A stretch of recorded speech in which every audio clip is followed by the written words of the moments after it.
I can explain! I can explain! I screamed as they pulled me toward the police car, my voice breaking from desperation. It's all your fault. All I ever asked for was attention and someone to tell me how important I am to them, I said. I had never imagined my life would spiral into this nightmare, yet here I was, surrounded by flashing red and blue lights, my parents wailing in disbelief, and my sisters glaring at me with disdain. How had it come to this? Growing up as the eldest of 3 girls should have been a position of pride. But for me, it felt like a punishment. My younger sisters, Joy and Marilyn, were born with natural beauty that made heads turn.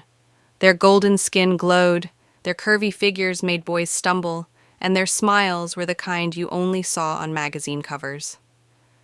I was their opposite. My hair was dull and stubborn, my skin marked with blemishes, and my body awkwardly shaped. At school, the teasing never stopped. I remember one particular day in middle school when we had a sports event. As I walked across the field with Joy and Marilyn, a group of boys pointed and laughed. "Why are you even walking with them?" one boy shouted. "They're so pretty, and you look like their housemaid." The words cut deep, and the laughter echoed in my ears. My sisters laughed too, not even bothering to defend me. From that day, I dreaded walking with them in public. The comparisons were constant, and I always fell short. Even at home, it felt like my parents adored Joy and Marilyn more. Whenever there was an event, they took my sisters along, leaving me behind. They would always say, "You're the responsible one, Esther."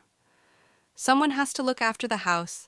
That really broke me every time because it made me feel less of a person. But deep down, I knew the truth.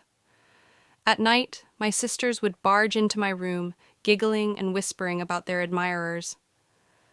"Esther, guess what?" Joy teased one evening. "I got 3 proposals this week, 3 exclamation mark, and I got 5. Marilyn chimed in, flipping her hair. "How many did you get, big sis?" They erupted into laughter as I turned away, pretending not to care. But I cared, a lot. I longed for the attention they received, for the admiration in people's eyes when they walked into a room.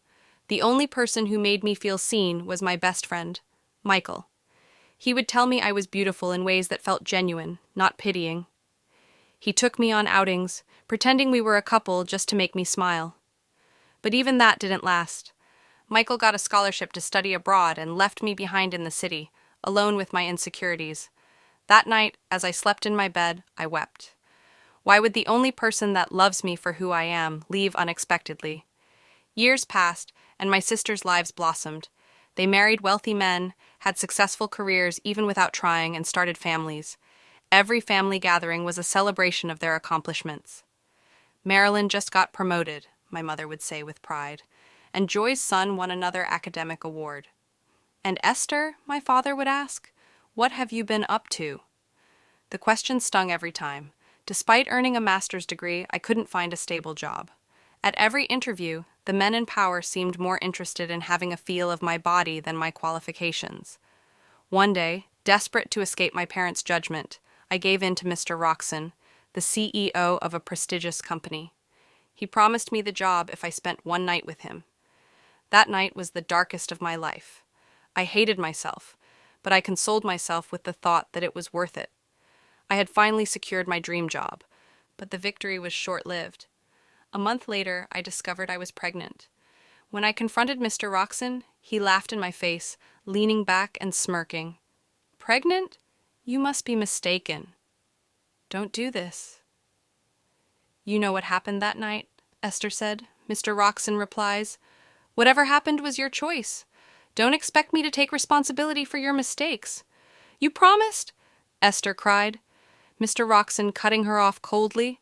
"I promised you a job, you got it, and now you're making a scene. You're fired, Esther. Leave, or I'll call security." Esther stood frozen, disbelief and fury coursing through her as Mr. Roxon returned to his work, as if her world hadn't just collapsed. With no job, no support, and a baby on the way, I resorted to selling at the roadside.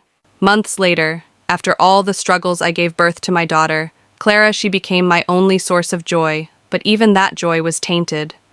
Clara struggled in school, failing every subject. My parents and sisters mocked me further, comparing her to their own intelligent, high-achieving children.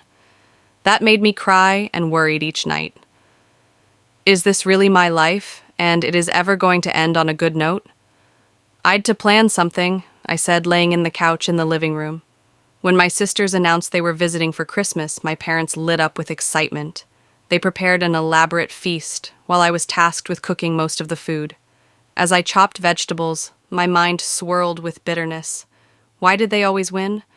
Why was I always the one left behind? An idea crept into my mind, a dark, twisted idea.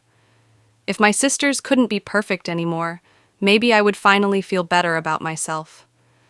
I decided to lace their food with a paralyzing agent. Nothing fatal, just enough to humble them. The day arrived and I carefully prepared their favorite dishes, adding the agent to their portions. But fate had other plans. Clara, unaware of my scheme, sneaked into the kitchen and ate one of the poisoned plates. Moments later, as Joy and Marilyn arrived, Clara collapsed on the floor. "Clara!" I screamed, dropping to my knees. My parents rushed in, panic-stricken. "What happened to her?" my mother cried. "It was me," I whispered, tears streaming down my face. "I didn't mean for this to happen. It was meant for Joy and Marilyn. I just wanted them to stop being so perfect." Joy stared at me in disbelief. "You tried to poison us?" she asked, her voice trembling with rage. Marilyn didn't hesitate. She grabbed her phone and called the police. As I sat in the back of the police car, handcuffed and humiliated, I realized how far my jealousy had taken me. I had ruined my own life in an attempt to destroy theirs, and now I had lost everything, including my daughter, who lay unconscious in a hospital bed because of my actions. Moral of the story: jealousy is a destructive force that blinds us to the blessings we already have. Instead of comparing ourselves to others, we should embrace our unique paths and find joy in what makes us special.